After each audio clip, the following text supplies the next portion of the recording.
सुभाष चंद्र बोस के जो आईएनए के 3 लीडर थे, तो वो उनका लेक्चर हो रहा था, तो मैं वहाँ चली गई। तो वो ना बड़े मैं जोश में बहुत होती थी, तो अकेली गई थी। तो वो वहाँ पे कुछ बोल रहे थे, डोनेशन वगैरह ले रहे थे, तो मैंने अपनी रिंग निकाल के दे दी उनको। मैंने रिंग पहनी हुई थी सोने की, वो निकाल के दे दी। घर आई तो वो मैं कहती मैं तो बात दे के आ गई। तो ऐसे होता था उस वक्त, बहुत जोश होता था।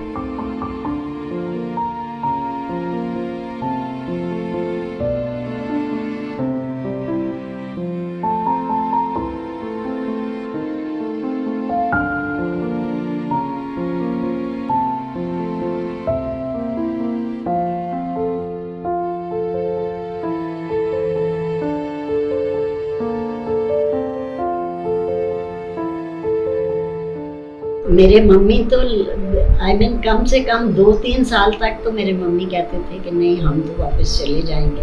क्या हो गया, पहले ब्रिटिश राज होता था तब भी रहते थे, अब मुस्लिम्स का राज होएगा, तो ऐसे थोड़ी है कि हम घर ही वापस नहीं जाएंगे।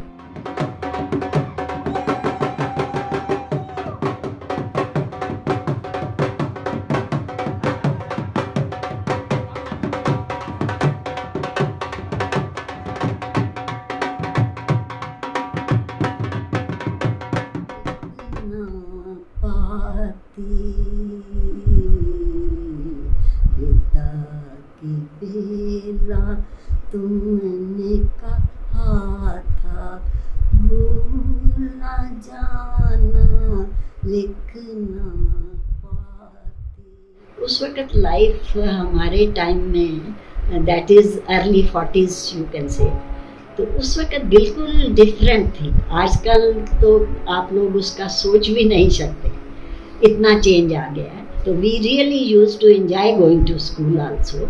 घंटी बजती थी, हम भाग के जाते थे, क्योंकि बिल्कुल वो हमारे वहाँ था। We use to go for movies, so we were quite familiar with the wider world, क्योंकि हम ट्रेवल भी करते थे एवरी ईयर। समर में हम मरी जाते थे पहाड़ पे, और विंटर में लाहौर जाते थे।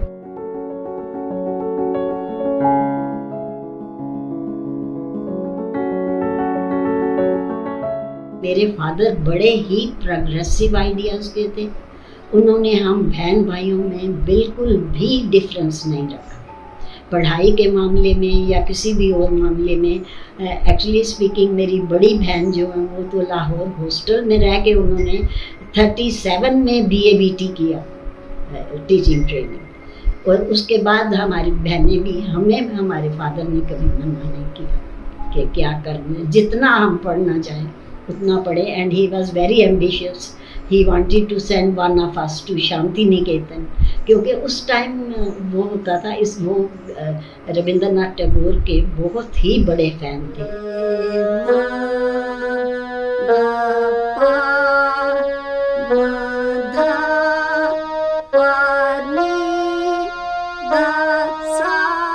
ऐसे था कि वहाँ फरवरी मार्च में ही राइट्स शुरू हो गए थे, और लोग काफ़ी घबराए हुए थे। और एंड सीनियर्स जो थे उनको कुछ मालूम था कि कुछ ना कुछ होने वाला है। हम बच्चे थे, इसलिए हमें ये तो मालूम नहीं था, लेकिन ये हमने ज़रूर देखा उस वक्त, उस टाइम पे जब ये राइट्स हुए, कि हमारी रोड पे ऐसे होता था कि सब लोग रेडी रहते थे हर वक्त, और टर्न बाय टर्न रात को भी वो ड्यूटी देते थे कि अगर।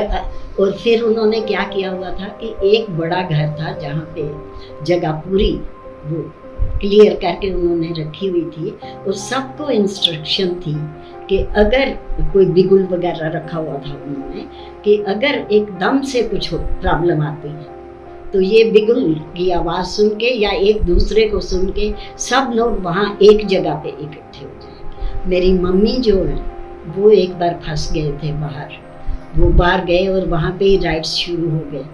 तो हमारा टेलर था जो मुस्लिम था, शफी नाम था उसका, उसने जल्दी से उनको अपनी शॉप में पना दी, और वो 6 घंटे वहाँ रहे। उसके बाद जब वो लोग चले गए तो वो खुद आके उनको घर छोड़ के गया।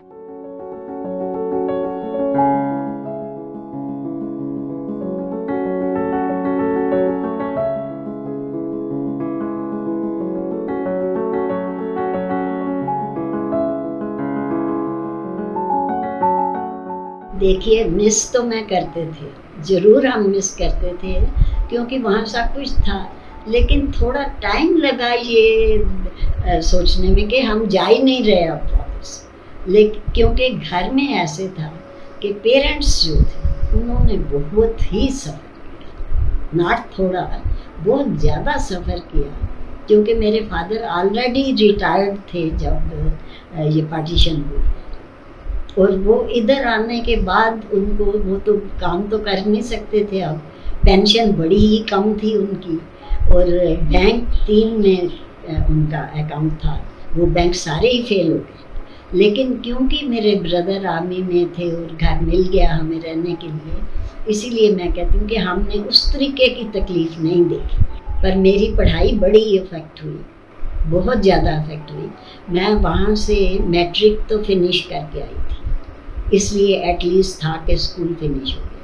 लेकिन 46 में मैंने मैट्रिक किया और उसके बाद 56 में मैंने ग्रेजुएशन किया।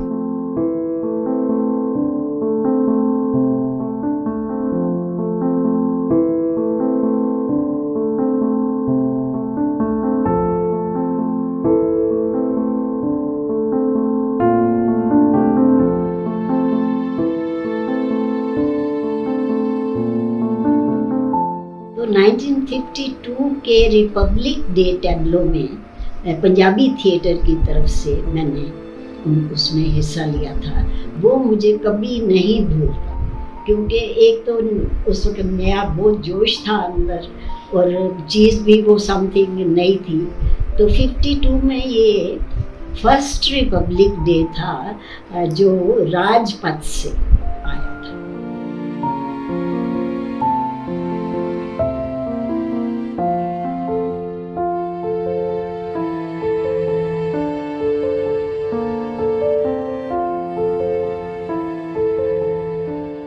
तब से वैसे मैं जब से इधर आई हूँ तो I want to go and see my house. उसके लिए मैंने ट्राई भी किया।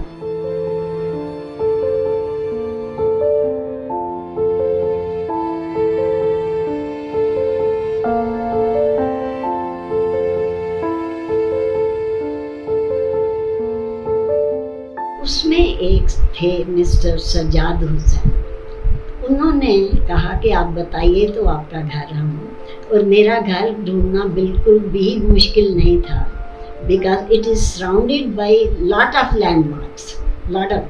तो मैंने उनको ठीक से बताया, तो उन्होंने मेरा घर लोकेट करके तो मेरे को उसकी तस्वीर भेजी।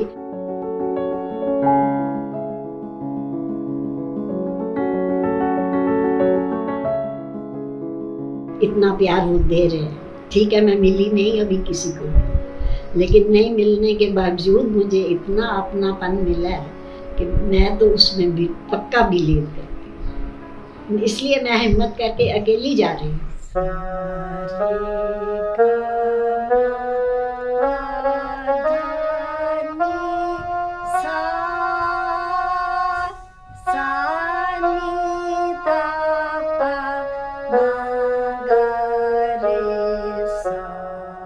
बहुत ही one of the most important thing कि अगर सीनियर लाइफ में you must have something to look after to do. हर इंसान के अंदर कोई ना कोई टैलेंट होता है, हर एक के अंदर है। किसी के कुकिंग का है, किसी को घर संवारने का है, किसी को म्यूजिक का है, हर एक के अंदर होता है। उसको छोड़ नहीं देना चाहिए। उसमें अगर आप आगे बढ़ते रहते हैं, कुछ ना कुछ, जिधर आपको चांस मिले, जिसमें भी चांस मिले, क्योंकि अगर आप कुछ करते रहते हैं तो आपका दिमाग उधर ही चलता रहता है, इसलिए आपका दिमाग भी एक्टिव रहता है उससे।